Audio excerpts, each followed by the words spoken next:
सुप्रभात बच्चों। आज हम आपकी पाठ्य पुस्तक हिंदी व्याकरण के पाठ संख्या 8 जिसका शीर्षक है अर्थ की दृष्टि से वाक्य के भेद का अध्ययन करेंगे। इस पाठ के अंतर्गत हम यह जानेंगे कि वाक्य किसे कहते हैं तथा अर्थ की दृष्टि से वाक्य के कितने भेद होते हैं।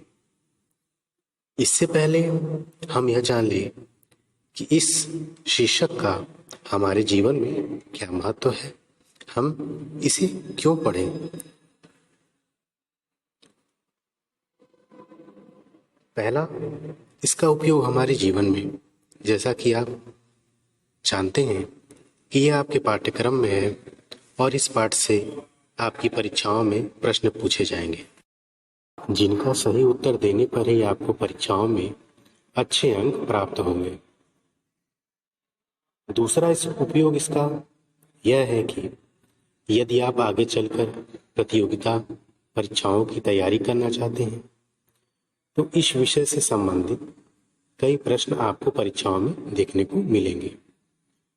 आगे चलकर यदि आपको प्रतियोगी परीक्षाओं की तैयारी करनी है तो आपके लिए यही अच्छा होगा कि आप इसी समय इस विषय को अच्छे से समझ लें ताकि आगे चलकर इसको समझने में कठिनाई न हो। कहानी, निबंध पत्र और कविता लेखन में भी इस विषय का अत्यधिक महत्व है क्योंकि इन सभी का निर्माण वाक्यों के द्वारा होता है और जब हमें यह पता होगा कि शुद्ध वाक्य किस प्रकार से बनाए जाते हैं तथा अर्थ की दृष्टि से वाक्य के क्या क्या भेद हैं और उनका कहाँ कहाँ प्रयोग करना है तो हम एक अच्छी कविता, कहानी या पत्र लेखन लिख सकते हैं। इसके अतिरिक्त यदि आप अपनी भाषा को आकर्षक बनाना चाहते हैं तो आपको इस विषय का ज्ञान होना आवश्यक है। आपने कई प्रभावशाली व्यक्तियों को देखा होगा, सुना होगा, जिनकी वाणी आपको प्रभावित करती है। यदि आप इसी प्रकार की प्रभावशाली भाषा बोलना चाहते हैं तो आपको इस शीर्षक को अच्छे से पढ़ना चाहिए। अर्थ की दृष्टि से वाक्य के भेद। इससे पहले हम वाक्य के अर्थ की दृष्टि से भेद जाने, पहले हम वाक्य का अर्थ जान लेते हैं। वाक्य का पहला अर्थ है मनुष्य के विचारों को पूर्णता से प्रकट करने वाले पद समूह वाक्य कहे जाते हैं। अर्थात मानव एक सामाजिक प्राणी है, वह अपने विचारों को दूसरों तक पहुंचाने के लिए जिन पद समूहों का प्रयोग करता है उन्हें वाक्य कहते हैं। अब यह प्रश्न उठता है, पद किसे कहते हैं। यहां मैंने एक वाक्य लिखा है, राम विद्यालय जाता है, और दूसरा एक शब्द है जिसमें सिर्फ राम लिखा है। राम एक शब्द है और यह पद तब बन जाता है जब यह वाक्य में प्रयोग हो जाए, अर्थात शब्द स्वतंत्र होता है परंतु पद जो है वह वाक्य के साथ बंधा होता है। देखिए, राम दोनों जगह है परंतु वाक्य में जो राम है वह उस वाक्य का पद कहलाता है, जबकि जो स्वतंत्र राम लिखा है वह शब्द कहलाता है। इस प्रकार शब्द स्वतंत्र होता है जबकि शब्दों को जब वाक्य की सीमाओं में बांध दिया जाता है तब वही शब्द पद कहलाने लगता है और इन्हीं पदों से मिलकर वाक्यों का निर्माण होता है। दूसरी परिभाषा है वाक्य की, वाक्य सार्थक शब्दों का व्यवस्थित समूह होता है। सार्थक शब्द में स उपसर्ग और आर्थक मूल शब्द है। सार्थक का अर्थ होता है सही अर्थ देने वाला। व्यवस्थित का अर्थ है व्यवस्था के अनुसार, अर्थात इस वाक्य के लिए यह आवश्यक है कि वह सही अर्थ दे तथा व्यवस्था के अनुसार हो। जैसा कि आप जानते हैं कि भाषा नदी के समान होती है, वह परिवर्तित होती रहती है। यह परिवर्तन कभी सकारात्मक कभी नकारात्मक भी हो सकता है, जिसके कारण हमारे विद्वानों द्वारा कुछ नियमों की रचना की गई, जिनका संग्रह व्याकरण कहलाता है, जो भाषा को नकारात्मक प्रवृत्ति की ओर बढ़ने नहीं देता। उसी व्याकरण में एक नियम है वाक्य के संदर्भ में कि वाक्य सुव्यवस्थित तभी कहा जाएगा जब वह कर्ता, कर्म और क्रिया के अनुरूप था। पहले कर्ता, फिर कर्म और फिर क्रिया। वाक्य की विशेषता यही है हिंदी भाषा में कि प्रारंभ में कर्ता, मध्य में कर्म और अंत में क्रिया होती है। कर्म होना ना होना आवश्यक नहीं है, परंतु कर्ता और क्रिया किसी वाक्य के प्रमुख अंग मानी जाती है। अब यह प्रश्न उठता है, हम किसी वाक्य में कर्ता और कर्म की पहचान किस प्रकार से करें? क्रिया को पहचानना आसान है। जैसे उदाहरण में पहला वाक्य है, हम खाना खा चुके हैं। जिस शब्द से किसी गति का बोध होगा वह क्रिया कहलाएगी, और क्रिया की एक और पहचान है कि वह वाक्य के अंत में लगी होती है। यहाँ खा चुके हैं, यह क्रिया है, मुख्य क्रिया है।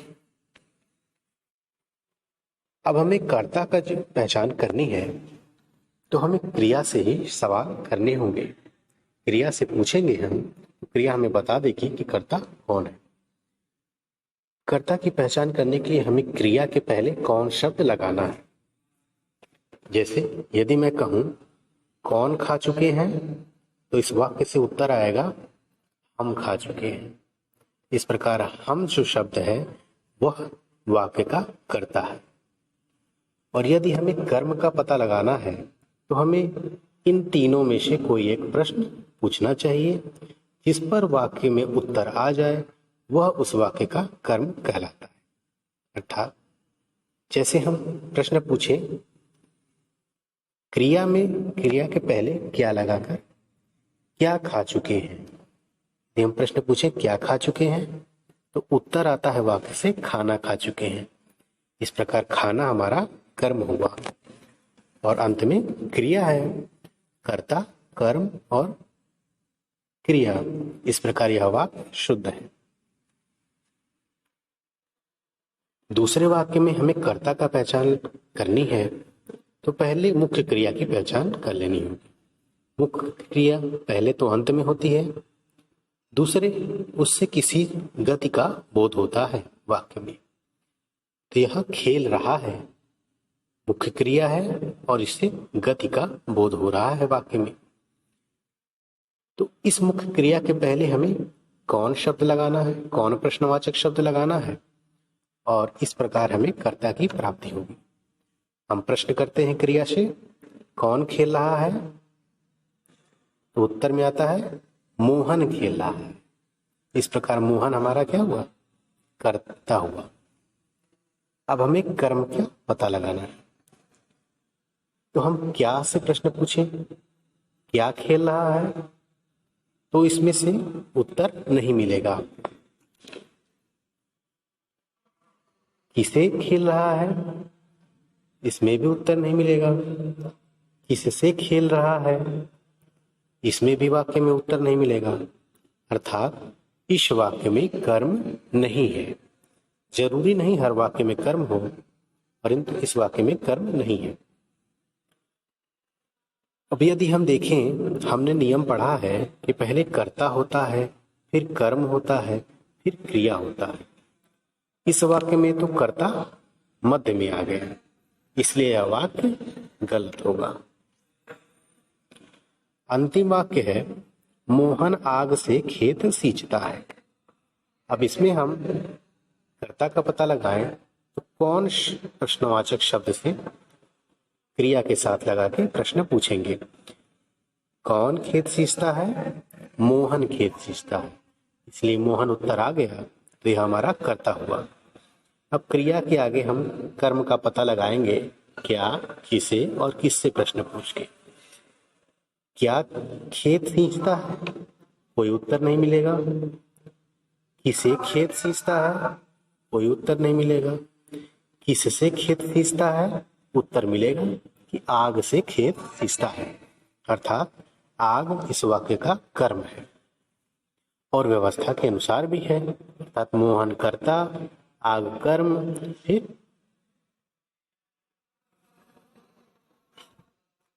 खेत सींचता है क्रिया।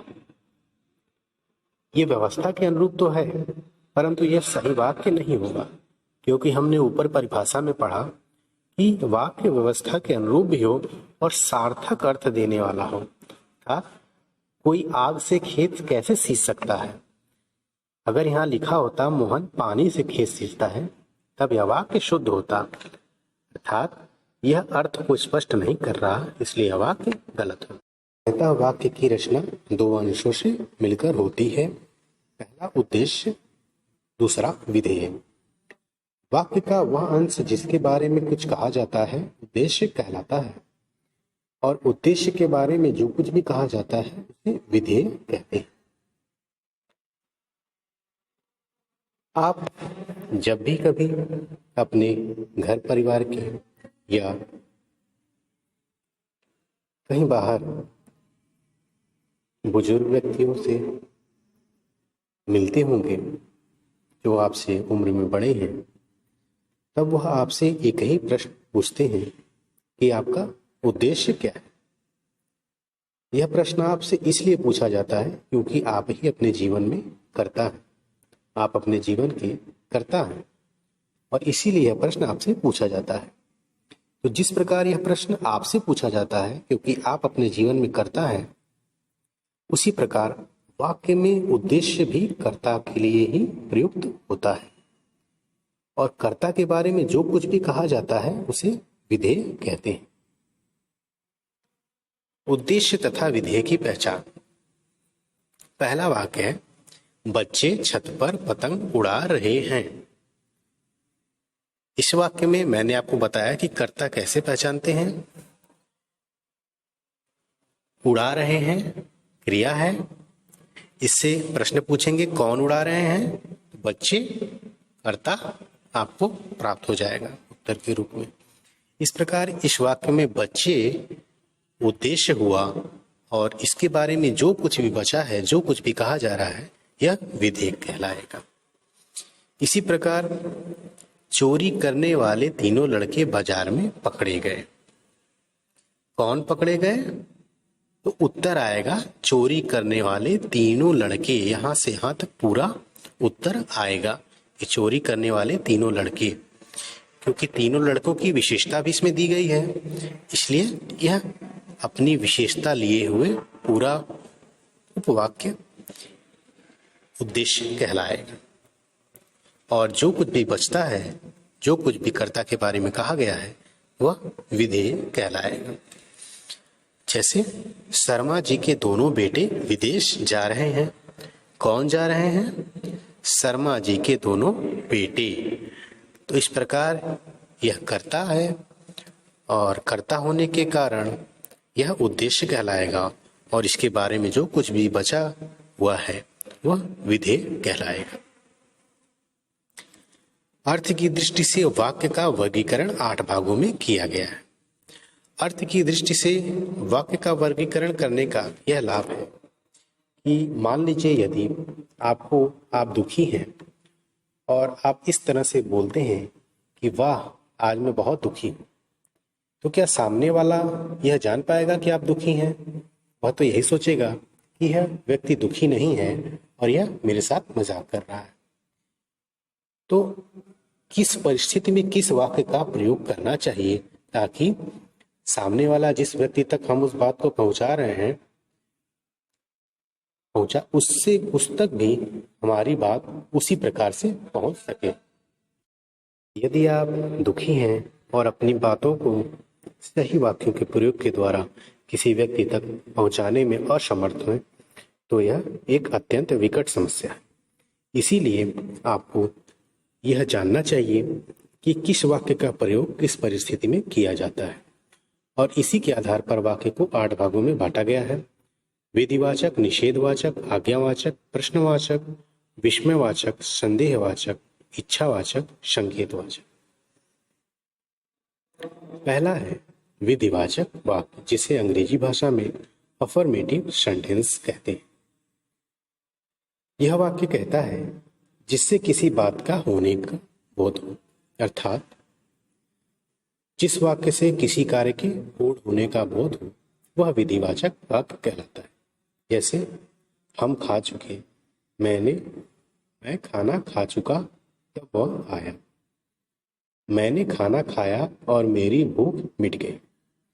विधिवाचक वाक्य को आप तभी सही ढंग से स्पष्ट कर पाएंगे जब आप अन्य सभी 7 वाक्यों को समझ सकते हैं। चलिए दूसरा वाक्य समझते हैं, निषेधवाचक वाक्य, नेगेटिव सेंटेंसेस। निषेध का अर्थ होता है मना। जब कभी आप जाते हैं कहीं सरकारी प्रतिष्ठानों में, कभी कभी वहां एक बोर्ड देखने को आपको मिलता है कि यहाँ प्रवेश निषेध है, अर्थात यहाँ प्रवेश करना मना है। ऐसे ही वाक्यों का प्रयोग इस सेंटेंस में किया जाता है। जैसे देखिए, इसकी परिभाषा भी दी गई है, जिससे किसी बात के न होने का बोध हो, अर्थात नहीं या न शब्द जरूर इस वाक्य में आएगा। जैसे हमने खाना नहीं खाया, मैंने खाना नहीं खाया इसलिए मैंने फल नहीं खाया, मैंने भोजन नहीं किया और इसलिए मेरी भूख नहीं मिटी।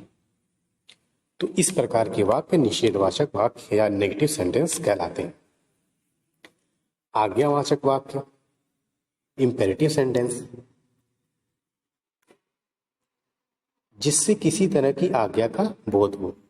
जैसे तुम खाओ, तुम पढ़ो। इन वाक्यों से आपका प्रत्येक दिन सामना होता होगा, तो आप इन वाक्यों को समझने में मुझे लगता है ज्यादा समर्थ हैं।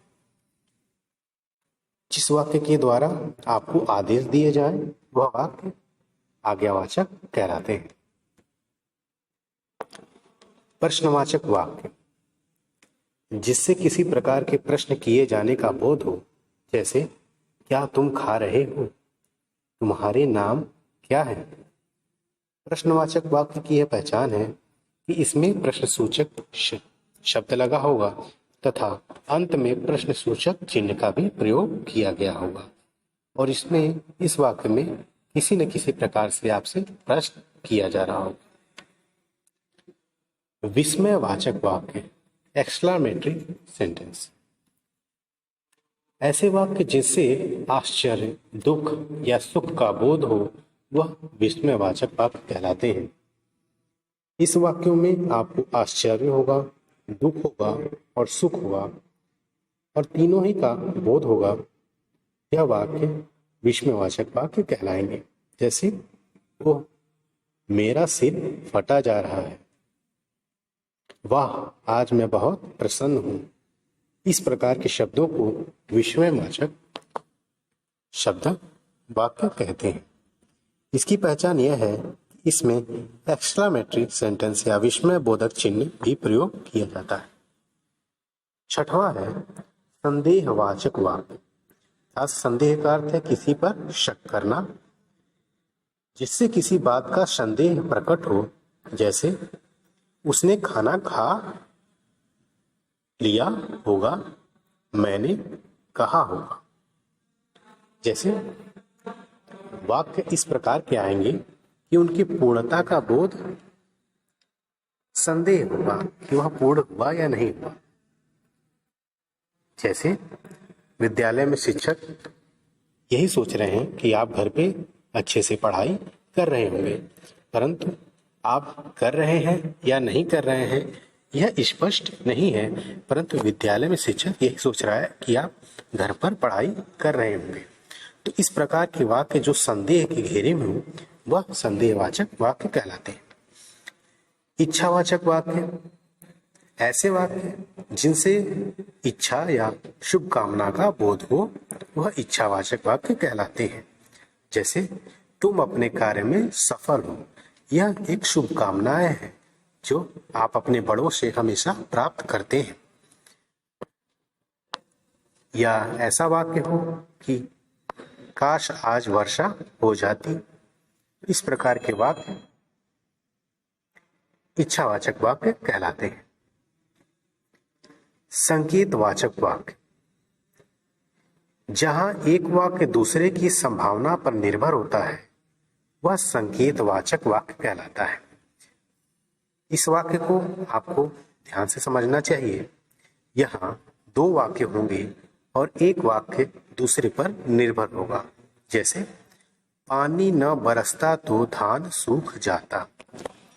पानी न बरसता तो धान सूख जाता, इसमें मुख्य क्रिया है सूख जाने की, लेकिन जो मुख्य क्रिया है वह तब पूर्ण होगी जब पानी नहीं बरसेगा। इस प्रकार एक क्रिया दूसरी क्रिया पर निर्भर है तो यह वाक्य संकेतवाचक वाक्य कहलाए। दूसरा है यदि तुम खाओ तो मैं भी खाऊं। मुख्य क्रिया है इसमें खाऊं, लेकिन ये खाएगा कब? जब यह तुम खाओगे, अर्थात एक क्रिया दूसरी पर निर्भर है। इस प्रकार यह वाक्य संकेतवाचक वाक्य कहलाएंगे।